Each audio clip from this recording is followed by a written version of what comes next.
Bayang nakikinig, wag po kayong bibitaw. Wag niyo pong kalilimutan na ang inyo pong pera, ang pera ng kabanang bayan ay inaswang po ng mga tao ito. Nako. Wag po kayo makakalimot. Ayan. Meron pang shifting narratives. Yung ipinapalit-palit nila. Di ba? Nag-iiba-iba ng ano. O, sabi nila, pwede natin gawing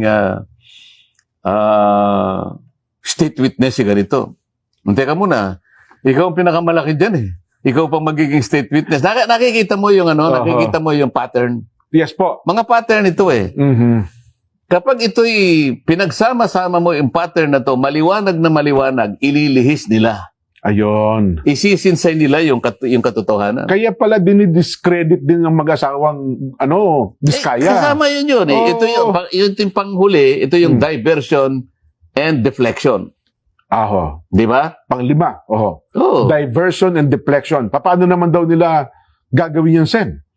Yung ano? Yung diversion and deflection na binabanggit ninyo. I-blame nga nila yung kamukha ng, hindi, ang may kasalanan yung nakarang administrasyon eh. So yun ang diversion. Hindi ba pinipilit nilang palitawin dun sa mga naunang testigo? Teka muna, bakit ito lang yan? Paano yung between 2012 to ganito, 2016, between 2010 to 2016, nasaan yung mga yun? Yun ang diversion.